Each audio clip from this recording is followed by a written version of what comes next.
Children feeling. What's up, man? USCJ here. It's the top of the morning. It's the top of the morning. I hope everybody is getting ready to get up, get out, and make some things happen this morning. Listen, we got to talk about a couple of things today. One is Miller Moss. He talking about staying staying put at USC. And listen, man, it's straight up go time with that, and I commend him. We were going to talk about him and some of the things that he had to say. Also, we want to talk about UCLA cornerback John Humphreys. He is a monstrous, big time cornerback.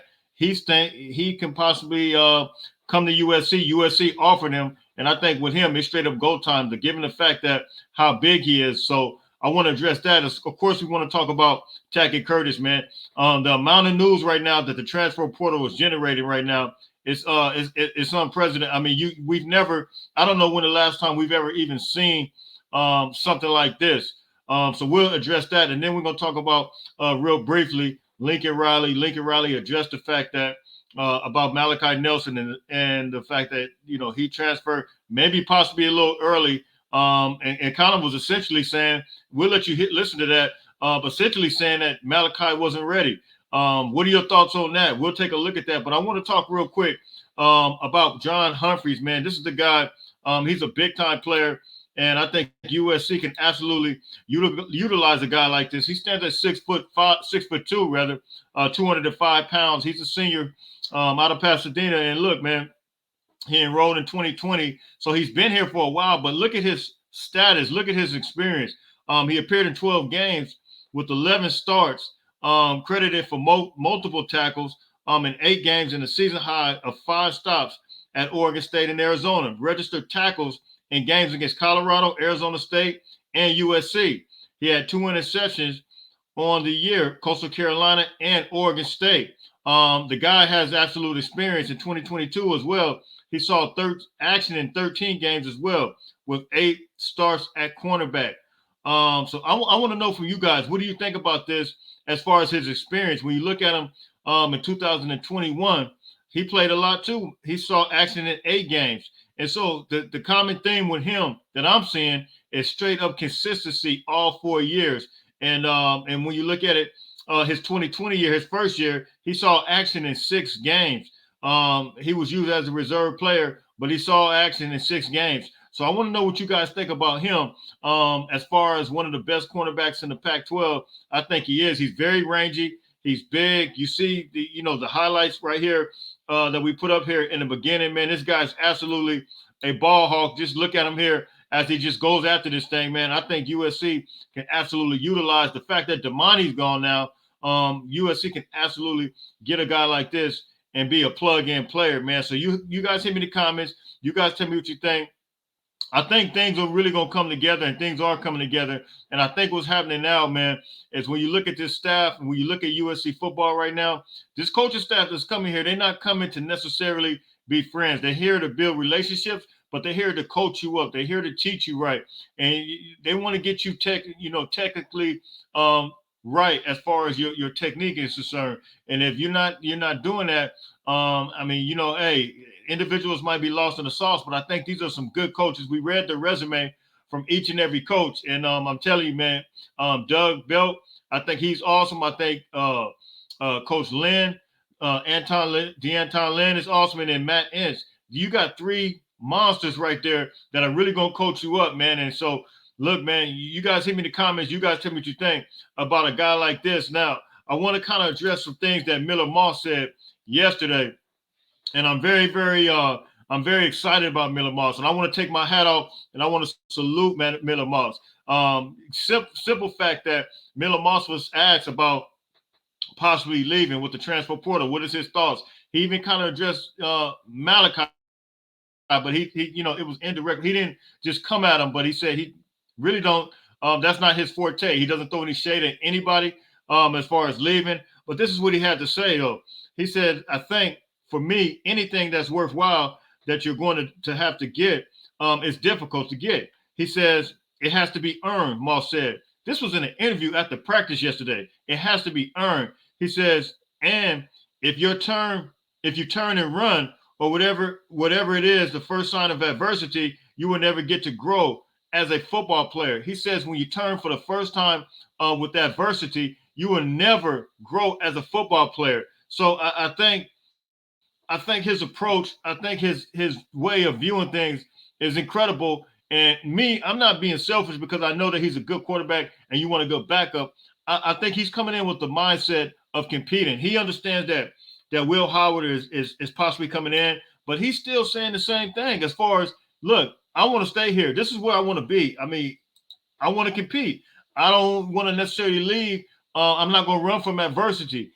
Everybody doesn't have that same mindset. Now, on the flip side, do I knock everybody that leaves? Absolutely not. But I respect a guy like Miller Moss even more so because look, he's willing to fight. And who's to say what happens? Nobody knows what happens. And at the time I'm recording this, Will Howard hadn't even made his commitment quite yet. So he's already. It almost sounds like it's a done deal from what I hear.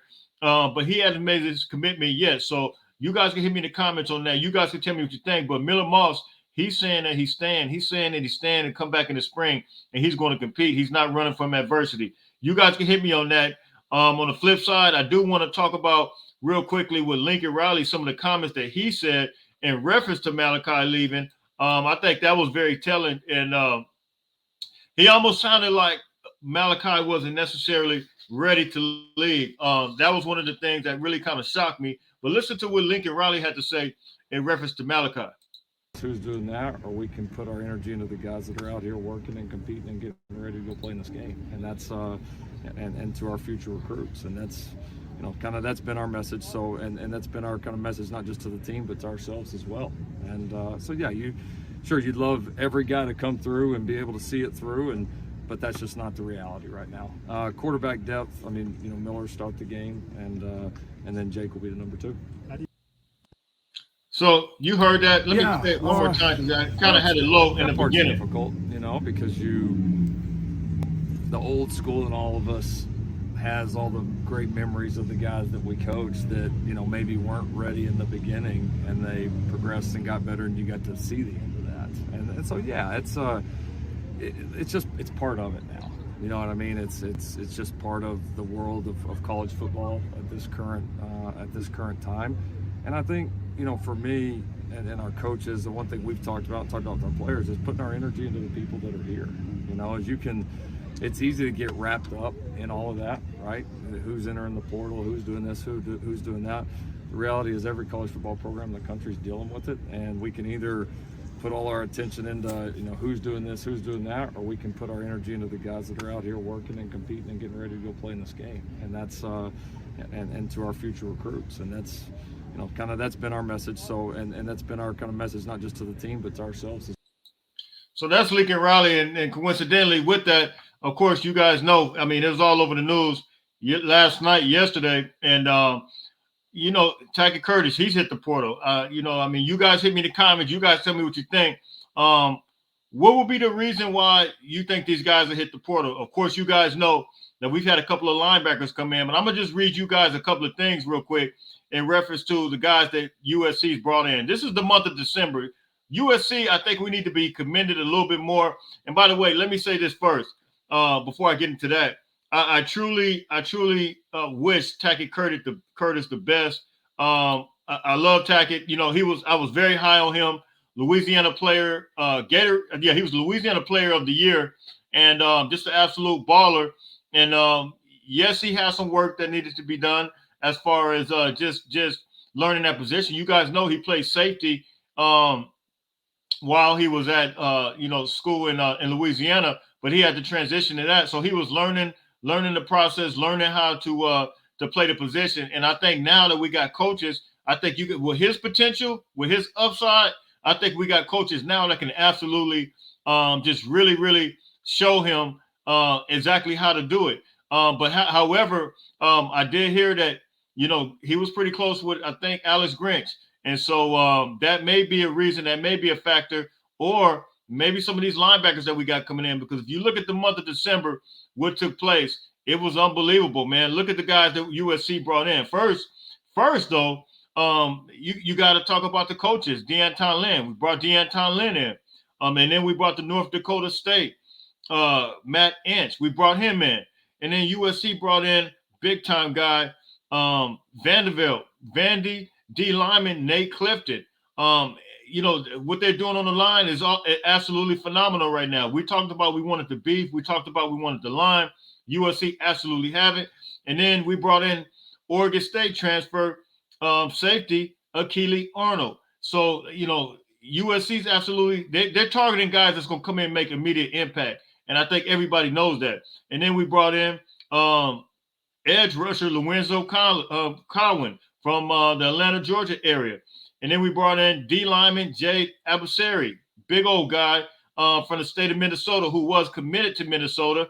And then Lorenzo Collins, he was committed to Kentucky, but we flipped him from Kentucky and then flipped Jade Adversary from Minnesota. And then went right around and got another four-star guy, Carlon Jones, big time four-star tackle. I did a video on him yesterday.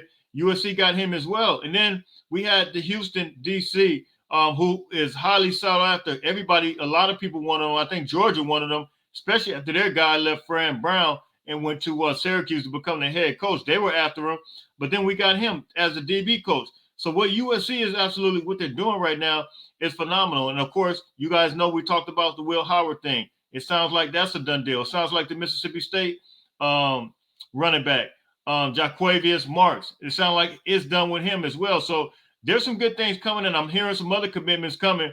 So look, man, there's some things on the up and up. So we're gonna miss Tackett. We wish him the best. We wish every player that gets in the portal the best.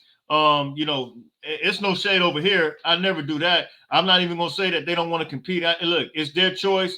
And as I always stated, most of them are doing something that a lot of people would dream to do right now, and that's to have an opportunity to put on one of these uniforms, to play in these stadiums, and to go out there and get their ball on, man. So Tackett Curtis, man, much love to you, man. I salute you. Salute your decision. Whatever you decide to do, hey, it's next man up, man. That's what it is, man. So listen, I'm out of here, man. Until later on, everybody stay blessed. Don't forget, you guys already know, I'm going to continue to bring you the news, man, whenever it breaks. But until later on, everybody stay blessed. Fight on, fight on, fight on.